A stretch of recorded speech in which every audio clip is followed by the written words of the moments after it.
Hi everyone, my name is Dr. Petra Swissler, Assistant Professor at the New Jersey Institute of Technology, Department of Mechanical and Industrial Engineering.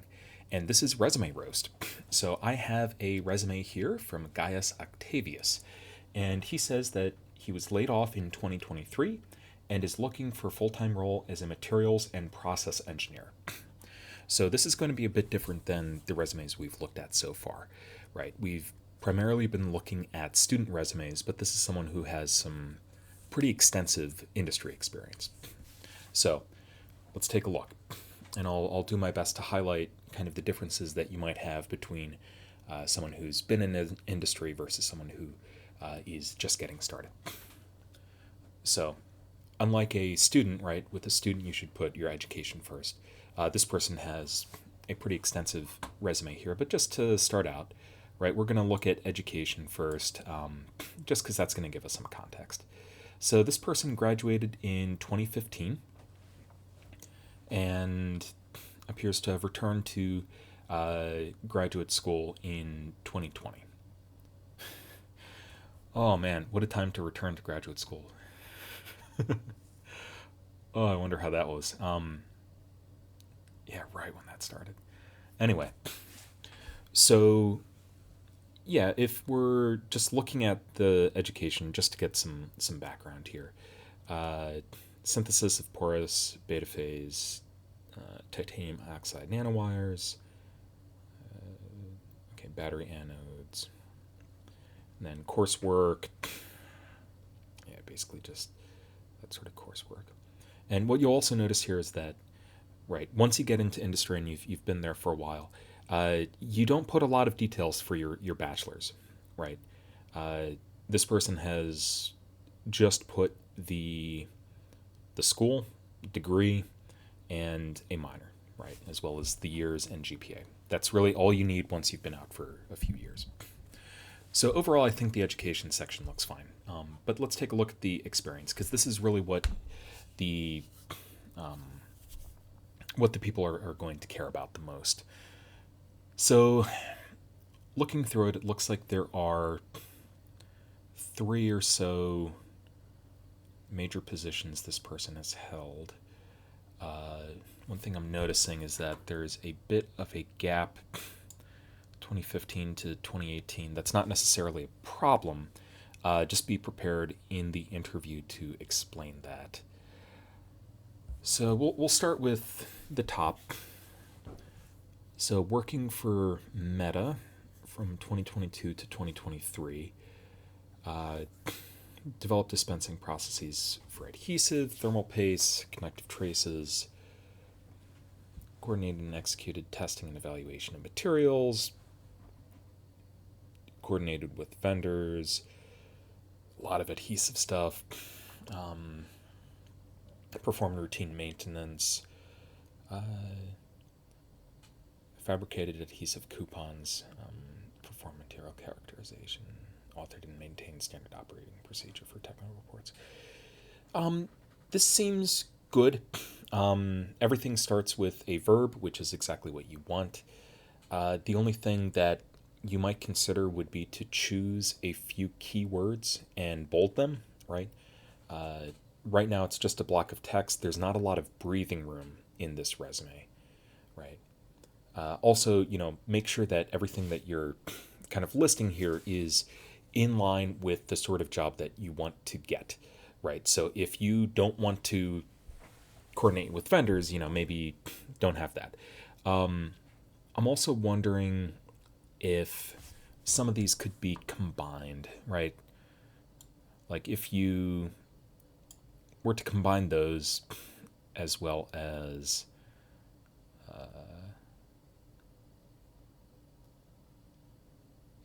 that seems fine. But routine maintenance, you're not early career, right? So maybe you don't want to necessarily highlight that. If you had to get rid of something, you might get rid of that. Also, just the way that you have your bullet points here, I would consider making it more typical and having everything aligned to a single line. There's 2 reasons for that. One is that It'll just look cleaner. But the other thing is that if their system cuts off margins, right? If they automatically detect margins and use that, it might just get cut off, right? So yeah, I think it's all right. And then going through research engineer, membrane technology and research incorporated, supported the development of thin film composite membranes, designed and fabricated spiral membrane modules, performed membrane characterization and failure analysis, selectivity of kind. Yeah, so if you're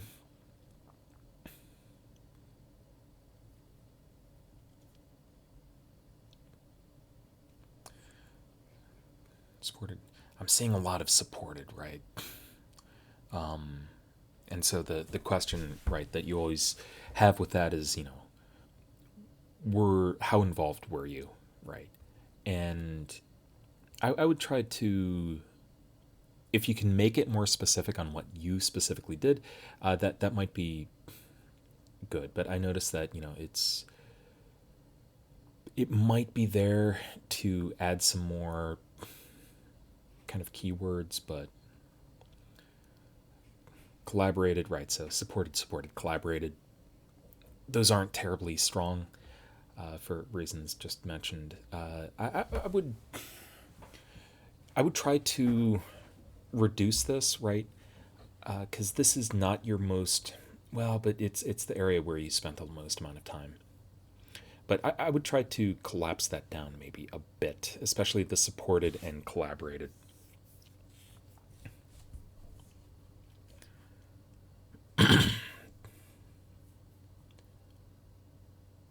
Also noticing a bit of a gap there, right? So that's just something that they'll always ask about. Membrane technician, operated and maintained. So it looks like you basically, during this time, you got your master's.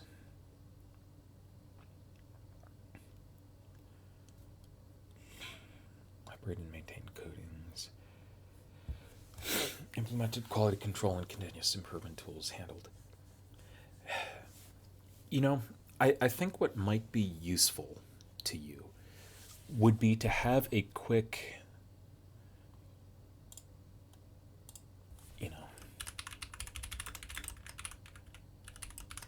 right, a quick statement of purpose. Because what I'm not getting from this is, what sort of job you're really looking for, right? It should be clear from the resume what you want to highlight about yourself. And I'm not sure that I see that, right? I'm seeing some jumping between thermal paste, membranes, right? Everything from quality control, right? So you have the continuous improvement up here. Somewhere you had root cause, implementing corrective actions. Somewhere you had something else, logistics. Yeah, standard operating procedure. And so you have that. You also have the technical stuff. It's hard for me to tell from this what you're really hoping for, and that's fine for like a generic resume ish, right? But if you are looking for a specific type of job, I would really consider having different versions of this resume where you select different bullet points for different types of jobs that you're applying to.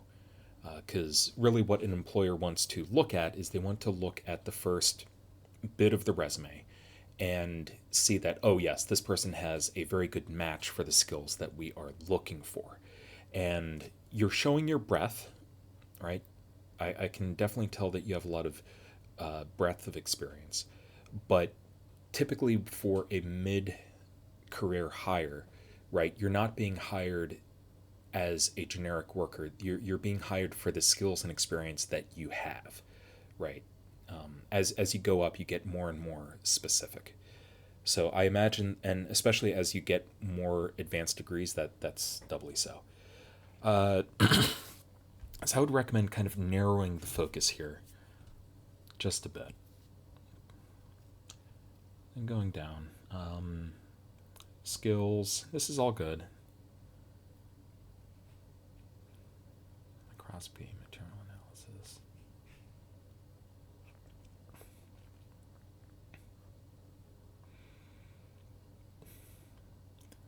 Instrument-mechanical, dispensing systems. All right, I don't know the field well enough to know if having having these brand names is important, but computational, Python, AutoCAD, MATLAB, ANSYS. You don't need Suite, just MS Office.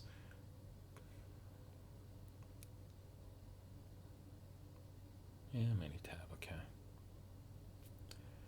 Certifications, yeah, that's fine. Going down. Leadership.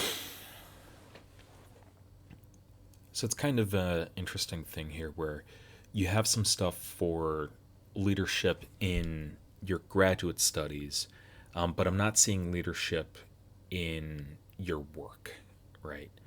And that's kind of something that would jump out at me, right? Have you ever managed a small team? Have you ever, kind of been in charge of people? Because that's really what they're going to be looking for when employers are looking at it. So, yeah, I mean it's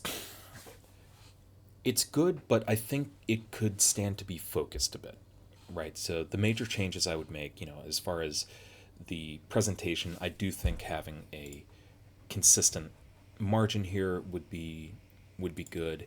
Uh, Maybe having some of the words be bolded so it jumps out a bit more, right? And get rid of one or two of these bullet points because I really want it to breathe a bit more because it's very compact right now, and to the point where it might be worth having a one-page version and a two-page version. But you're going down to pretty small text right here. So, I'll leave it to you how to address that. One thing that you could potentially do would be to, always move these onto the same line. Uh, I'll let you play around with that. But I'm also noticing that font size and that font size are different. So I would, take a look at that. Yeah, I think the major thing is that I don't get a sense of, what makes you special, right, with this. And I think what would do that would be to really prioritize, tell the story with the top two bullet points, right? As soon as someone reads two bullet points, they're going to make that decision already. So make sure that the top two bullet points per thing really tells the story that you want to tell, and really just focus it down a bit, because right now it's very much big block of text, and that can be difficult and overwhelming to read. So okay. Yeah, so hopefully that was useful. If you want to submit to Resume Roast, there is some links in the description. All right, have a good one.